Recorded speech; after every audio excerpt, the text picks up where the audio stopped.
This is Pet Life Radio. Let's talk pets.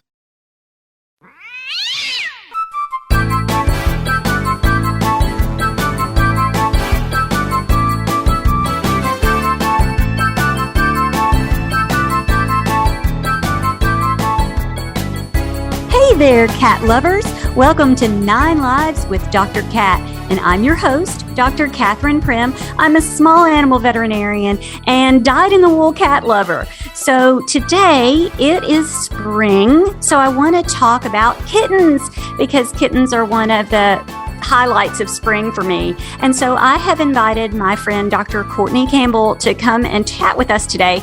Dr. Courtney and I had the pleasure of co-authoring a book on infectious disease with a focus on prevention. So I thought he might be a perfect guest to join us to talk about what a kitten needs. What does a kitten really need to stay healthy?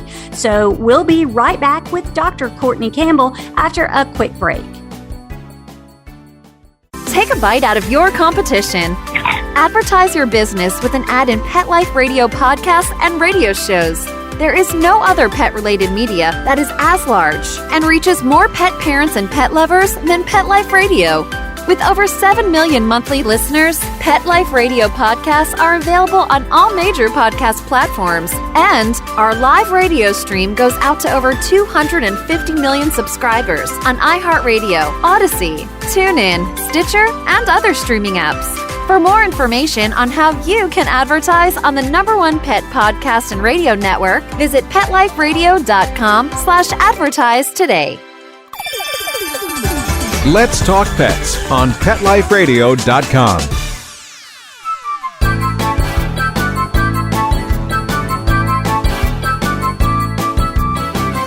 Hey there, and welcome back to 9 Lives with Dr. Cat on Pet Life Radio. I have with me Dr. Courtney Campbell. Hey, Dr. Courtney. Hi, Dr. Prim. I am so energized about this opportunity to talk about prevention. I know everybody out there is thinking, I can't remember what the ratio is, but if you're thinking it's an ounce of prevention is worth a pound of cure, you're right. I honestly think the ratio is probably more dramatic than that, but I couldn't be more sort of spirited about the idea of prevention. Let me be honest about something. I think veterinarians are great. Veterinary healthcare team is wonderful. And as a surgeon, I think it's incredible. But if you never need me, if you never need to come to me, that would be awesome, because that means that your preventative strategies and early detection strategies have paid off. So let's talk about prevention. So in fairness, hopefully you'll never need me for any illness or any sickness. Well, I just want all my listeners to know you'll always need me. Yes, absolutely. because I'm the preventive care doctor. And I think the point of this whole podcast is that I think Dr. Courtney and I share in the mission of getting our listeners good information, because there's so much stuff out there. I think people just don't know what to believe. And I think that the bottom line is, prevention, even if you convert it to the metric system, which I don't know how an ounce of prevention and a pound of cure would convert exactly. Right, exactly. But okay. The point is the gram same. And kilogram, exactly. So I think maybe the #1 most important thing when someone adopts a kitten is including their veterinary healthcare team. Would you agree? 100%. First and foremost, if you have recently adopted a kitten, congratulations. Your life is about to change for the better. It's such an incredible experience. In full disclosure to everyone out there, I wish I could do it. But right now, I'm trying to figure out a way to get around my cat allergies. But I would adopt a kitten in a heartbeat. So #1, congratulations. But #2, get your healthcare team, your veterinary healthcare team involved in your cat's care early. And then that way, as you work through, because ultimately you're the best steward of your new kitten's care, right? But having your veterinary healthcare team with you along the journey is going to make it so much better. Dr. Courtney, I have cat allergies now too. You do? Oh no, yeah. I'm sorry. That makes 2 of us. It's a challenge, but I have learned working with my allergist to make it work. But okay, here's the thing I want a lot of people to know. A kitten as young as 2 weeks of age needs to have some preventive care like parasite deworming, parasite protection, and that would need to come from a veterinarian. Don't you agree? 100%. We are in a constant battle about from the organisms and pathogens that you simply can't see. I like to call them the invisible enemy. And so because of that, it's going to be supremely important to prevent them from robbing your cat of vital nutrients. I don't know if you've ever seen a kitten eating or at feeding time, but it is like a full contact sport around other kittens. They try to get in as much food as they possibly can because their bodies are growing so incredibly fast. And one thing that can certainly rob them of vital nutrients and just overall health are going to be parasites. And there's a lot of them out there. Everything from roundworms, hookworms, whipworms, giardia, fleas, ticks, all the rest. Dr. Prim, are there certain, obviously every parasite is important to prevent, but are there others that really seem to climb to the top of your list? You know what? There are, and I'm glad you kicked the ball back to me because I see some kittens that are actually dying from coccidiosis. Wow. And coccidia is not a worm per se. It is not covered by the dewormer that your breeder gave. It's not covered by the dewormer you picked up at the feed store. It is a parasite that isn't a worm. So absolutely having your veterinarian check your kitten's stool and not just say, oh, well, he's been dewormed. I think a lot of breeders and rescues say, well, he's done with his deworming and he's done with his shots, but truth be told, by the time you adopt the kitten, he couldn't be done because of the age requirements. Can you speak to that a little bit? Certainly, I could speak to the age requirements when it comes to, number one, when you bring your kitten to a doctor, number one, they're going to want to do some routine things, right? So it goes beyond vaccines. It goes beyond, parasite control. Those are vitally important. We're about to talk about the schedule, but just understand that a lot happens, right? And so a veterinarian is using their decades of experience to look at things and just listen to your cat's heart and lungs, just wants to make sure that there's no congenital abnormalities. They're going to feel their abdomen. They're going to check your cat's hair coat. They're going to inspect the eyes, the ears, the mouth. They're going to look inside your cat's mouth. Looking at doing a dental checkup early is absolutely key. And then, yes, please call your veterinarian and ask, should I bring in a stool sample? Because let me be honest about something. Not all samples are created equal. If I certainly had a cat parent who said to me, I have a stool sample from 4 days ago versus one from this morning, that's going to be different. That's going to be incredibly different. And so I think it's really important to talk about that. And then also talk about, when should my cat's vaccines start? Now, you think, well, does the timing really matter? And it couldn't be more important. This is so critical if we just slow down. When should we begin the schedule? And the key there is it's all about maternal antibodies. We want to find that ideal window where maternal antibodies that mom has given those kitten to protect her for life, when those start to decline, and then when the pathogens, those enemies out there in the environment, start to be exposed to your cat's body. And that window is right when you want to start the vaccine schedule. And so for veterinarians, it's really important to talk to your veterinarian and find out, when do you recommend? When do you find that ideal window? And when they say this is the time, that's when you come in. Dr. Prim, for you personally, where is that ideal window? Well, it depends a little bit on the vaccine that your veterinarian has chosen, but there are vaccine guidelines that are published by the American Animal Hospital Association, and I am an American Animal Hospital Association member, and I have an accredited practice. So we follow those vaccine guidelines as closely as we can, within the owner's schedule. But that is a really good resource for cat lovers, because I think that for whatever reason, we've been scared about vaccines, and these kittens need these vaccines. It's not something to be afraid of. Your veterinarian will answer your questions. Yeah, no doubt. And I love the fact that you said, listen, it depends. It depends on the vaccine. It depends on your cat's lifestyle. It depends on, obviously, following AHA guidelines is absolutely ideal. And so for me, I love the fact that that's the case, because what that tells us is this is not a cookbook. right? We are, vaccinating according to their lifestyle and according to their exposure levels, right? So when we talk about that ideal window, we really don't want to do this, at least according to AHA guidelines, any earlier than 6 weeks of age, right? And then we talk about vaccine schedules, depending upon the veterinarian, every 3 to 4 weeks of age, right? And so there's also discussions about rabies vaccinations. And I personally feel that it's so important to protect cats against rabies, particularly those cats who are indoor-outdoor or live indoor-outdoor lifestyles based upon where I've grown up my entire life, both on the East Coast and then obviously practicing on the West Coast. There are predators and there are wildlife that are constantly threatening indoor-outdoor cats' lifestyle. So I think it's critically important to prevent. But then also those kittens and cats who are indoor only. Certainly, things can happen where cats can escape, go outside, be exposed to wildlife. And if that happens, again, I certainly want them protected against rabies as well. So I think it's vitally important that, number one, you understand you're looking for that ideal window. Number two, it depends on the vaccine and the veterinarian. We have a conversation.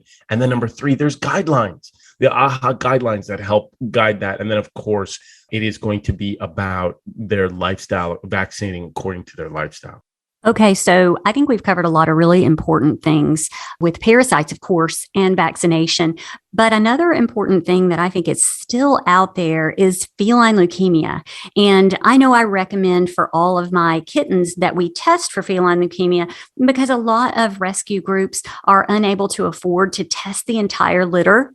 And they maybe test the mom or they maybe test one of the litter mates. And I think each kitten needs to be tested. Do you have an opinion on that? No, I completely agree. I've had some challenges. I've had some real challenges where there's been some tragic stories where you have a family who is just so energized about their brand new kitten and they, are excited about a life together with their new cat, and their cat unfortunately gets in a fight outside, contracts feline immunodeficiency virus, FIV, puts them at risk, higher risk for FELV. And now we have a cat who has FELV, and the challenge there is knowing, all right, what's going to be that cat's lifestyle? What's the prognosis for that? Will my cat be able to live a normal life? And that's why I certainly think it's critically important that these cats get retroviral testing as early as possible with their veterinarian. And that way you have a better idea as to what kind of lifestyle should I expect with my cat, what's the vaccine schedule, and how to proceed from there. But I think that's vitally important. And that's one of the critical roles of a veterinarian, is to make sure that your cat gets the required testing so that the health status of your cat immediately. So your veterinarian wants to see your kitten, wants to test your kitten's blood, and wants to test your kitten's poop. So be ready for that if you have just adopted a kitten. So there are some things that I think people with kittens need to start on to educate the kitten. And so I want to kind of talk about, litter box and tooth care and handling a kitten in all these different ways. Could you maybe weigh in on that for us? Well, it is interesting. The reality is it is one of those situations where right off the bat, we mentioned that, bringing a kitten into your house is going to be such an incredibly life-changing experience. I have seen, just even as a child myself and even as an adult, a spark in a child's eye or a spark in a family's eye, particularly during the times where we just lived through these past 2 years of upheaval and stress and anxiety, and people are welcoming cats in their life. And that spark is amazing to see, because what that tells me is that they are all hands on deck. They're 100% dialed in on focused on making sure that this new home, this new experience is safe for their cat. And so right off the bat, I always believe in kitten proofing your home. You can, of course, provide litter boxes that your cat has preferences for. But as I mentioned earlier, what you don't want is to ever need a surgeon. What you don't want is to ever need emergency care. What you need is Dr. Prim, because Dr. Prim is an excellent, and you need a prevention doctor. So I would say just as from a surgical standpoint, from an emergency doctor standpoint, from the things that I've seen, is you absolutely just want to keep all your windows closed in your cat. Make sure you keep your kittens off of balconies. Make sure you remember that cats, they love to explore. They can get into your disinfectants. Of course, keep like toilet lids closed, because I've certainly heard about some tragic stories where kittens can fall in and get it trapped in that manner. And then, of course, I have removed a fair amount of plastic material from the intestines of cats, along with cords and string and things like that. So I always recommend, before you're leaving the house, for prevention standpoint, check the house and make sure that you have kitten proofed your home, or cat checked, making sure that your cat hasn't been accidentally locked into a room or locked into a closet. Make sure that there's no electrical cords around that your kitten can chew on. And of course, you and I could probably have an entire podcast just about toxic plants alone. But it's so critical that you look at a list of plants that are toxic. My mom personally loves lilies. She loves daffodils, but she doesn't have any cats. So that's okay. But certainly if you do have cats, all species of lilies that are dangerous to them. So when it comes to kitten proofing your home, as you can tell, I'm really passionate about it. I've got an entire list of things. When it comes to litter boxes, Dr. Prim, are you still of that schedule or that equation where you should have as many litter boxes as you have cats plus one? Is that pretty much your formula? Absolutely. And you don't think of litter box as a really good thing, but the more litter boxes that you have, especially in a multi-cat home, the less likelihood that there's going to be a silent territory dispute. And anything you can do to keep inappropriate elimination, going outside the box, anything that you can do is an investment in your relationship with your cat and your rugs. Yeah, no doubt. Cats are very distinguished and regal creatures. They love privacy when they're eliminating. And so, if you have a kitten or you have a cat, just remember that most cats, what's amazing about them is that they will instinctively use the litter box. Most of them will. There's no training required like it is for a new puppy. And they do like privacy and elimination. So when they're eliminating, try not to interfere with your cat while that's happening. Just let them sort of relax when they void, so that can be a good experience. Otherwise, that could have implications in the future for inappropriate elimination, which is one of the most common reasons why cats are relinquished to shelters, is inappropriate elimination. So you don't want that, to be honest, you don't want it to end that part to be your fault because you disturb them. And then try to keep the litter box as clean as you can. I know we're all super busy, but remove any soiled litter if you can. And of course, place the box in a quiet location. I know that there's some cats that like a covered litter box versus an open litter box. There's cats that like more gravel litter versus the dusty litter. And as Dr. Prim just said, in my opinion, I certainly think that more than one litter box is really critical. But what if your cat doesn't immediately take to the litter box? You know what I mean? What happens there? Is there training that's involved? And the reality is, yeah, maybe there's some kittens who aren't taking to it immediately. But if that happens, just watch your kitten carefully, particularly when she wakes up from a nap or after meals, because what you can do is simply take your kitten, place her in the litter box each time she shows that she's thinking about using the bathroom. And when she's finished using the bathroom, of course, a positive reinforcement goes a long way. So after she's done eliminating, she gets a treat or she gets a lot of praise. And then that level of training can progress pretty rapidly. But let's be clear, you definitely don't need that intense training like little puppies require. And cats are opinionated, even as kittens. And so they might like a certain type of litter box. They may not like climbing into one with high walls, or they may not like a certain type of litter. And you got to respect that, because that's a cat. I mean, when you've got a cat, you've got an opinionated friend. So, I had a client ask me the other day about declawing, and declawing is not something that we do at our animal hospital. And so I want all of these potential cat adopters or new cat parents to know that we are moving away from the declaw. And can you speak on that a little bit? Most definitely.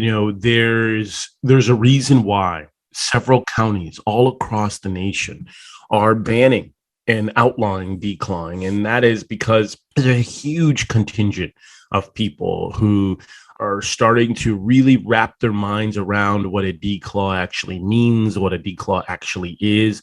And I'm certainly here to just describe exactly what it is so that people know. Now, obviously, there are people who are listening who may have different opinions on that. And I think it's really important, at least before you form an opinion on it, is to know exactly what it is, right? And that is the distal aspect, or the tips of the fingers are actually being cut off. Right? It is not just the nail. It's not just getting like a nail clipper and clipping the nails super short. It is actually removing parts of the fingers themselves. And so I certainly endorse anybody who is saying, you know what? I'm going to talk to a trainer. I'm going to talk to a veterinary behaviorist. I'm going to talk to Dr. Prim. I'm going to talk to a veterinary healthcare professional to find out what alternatives do I have before going to something as extreme as declawing, and basically saying in your mind, committing yourself to say, I'm not going to do that. I'm not going to even consider that as an option. I'm going to see a veterinary healthcare professional right off the bat to find out what I can do from a behavioral standpoint to get this issue, whatever the issue is, in a better light. And I would certainly say using your veterinary healthcare team as a resource to help with behavioral issues is going to be the key for that. So just number one, let's wrap your mind around exactly what it is. Number two, understand that we as veterinarians and counties and municipalities are absolutely outlawing it or moving away from it. But then number three, more importantly, there are families out there who are like, what am I going to do? My cat scratching is really causing major issues in my house. I've got to figure out something. And my first answer is talk to your veterinary healthcare team right off the bat and find out if there's resources that can help you. Just as an aside, though, I think that a lot of people say, should I get a scratching post or something like that? And I say, contrary to popular belief, like cats don't really use scratching posts to like sharpen their claws or anything like that. They actually use it for exercise and sort of like clean their nails and mark their territory and things like that. And of course, leave a scent. So what I would say is if you're looking at prevention strategies, if you're thinking, I don't want to have to relinquish my cat, I don't ever want to have to consider doing something as extreme as a declaw or things like that, get a scratching post. Get one early. And so your cat can use that scratching post for exercise. They can use it to sort of clean their nails and mark their territory. And then they won't use your expensive leather couch. So you may know this, but I read an article that when a cat stretches like that, like they would on a scratching post, it actually releases dopamine, the chemical of well-being. It actually is something that they do, like people do yoga.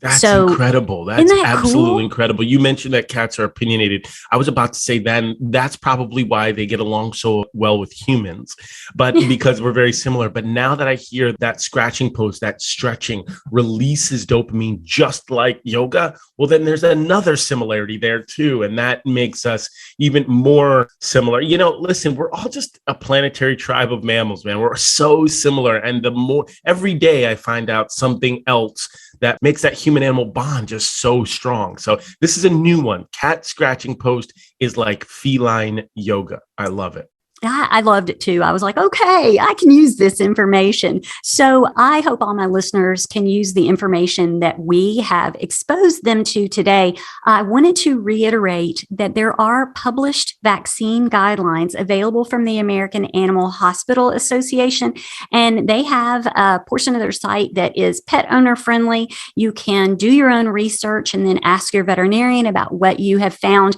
And I believe their website, do you know their website? I think it's aha.org, but I'm not sure. You are 100% right. You have committed that website to memory. It is absolutely aha.org, but you could certainly use the Google machine and figure that part out too, aha.org with vaccine guidelines, and that should come up instantly. They've got printable guidelines, printable PDFs. They break it down. They make it super simple. Of course, they give context and background and information. If that's more your speed, if that's not your speed, they have charts. charts that you can just follow along and make sure that your veterinarian and your veterinary healthcare team are adhering to those guidelines. Another resource that I think is pretty cool, and I use it myself, is the Companion Animal Parasite Council, because they do these really cool regional parasite screens, and they send me an email that says, hey, we're seeing a lot of this parasite in your area or whatever. And I think that pet owners certainly could take advantage. And I think that one's capc.org, but you could also Google Companion Animal Parasite Council. Yeah, no doubt. It is really critical. As I mentioned, when I was in Connecticut, of course, we saw just a different set of invisible enemies. And now that I'm mainly in the central coast of California, you see a completely different set, a completely different lifestyle. So understanding regionally endemic areas where parasites, have this ebb and flow, I think that's really critical. Thank you for that resource. Thank you for bringing that up and mentioning that resource. That is really, really important. Okay, so while my listeners are Googling, tell how they might be able to find out more and follow you and learn more about what you're doing. Oh, man, that would be awesome. I'd love to say hi to people. We'll have a conversation online. Of course, anybody who wants to reach out or have a conversation or just learn more, and please check me out at Dr. Courtney DVM. I'm here. I'm absolutely would love to chat. Just give me a follow. Also, drcourtneydvm.com. Just check me out on my website as well. But certainly you can find me on socials, all the major platforms, of course, Instagram, Facebook, Twitter, and LinkedIn. And yeah, I'd love to see you there. And if you follow me, I follow him. So you could use me to cyberstalk him as well. No, it is awesome. And like I said, because of the time difference, because we live such busy lives, I will be honest, when I was initially jumped into socials and social media, I wasn't necessarily a fan, really, really young. But as time has gone on, when I get to follow awesome people like Dr. Prim and just see what things are happening, all over the nation, and incredible people doing really powerful things with animals, it is important. So please, everybody in that cat loving community, follow Dr. Prim, say hi to me on socials so that we can all just share in the love and celebrate our love of cats. Yeah, and be inspirational, which is what you are to me and what I try to be to all of my listeners. So thank you so much for taking time out of your busy day, being on call and everything that you have going on to talk with me. Well, it's been a lot of fun. Like I said, I couldn't imagine any other place where I'd rather be is having conversation with you. And I hope we get to do it again really soon. Absolutely. Now, of course, I want to thank my amazing producer, Mark Winter, because he is awesome. And I want all of my listeners to go out and have a perfect day. Let's Talk Pets, every week on demand, only on PetLifeRadio.com.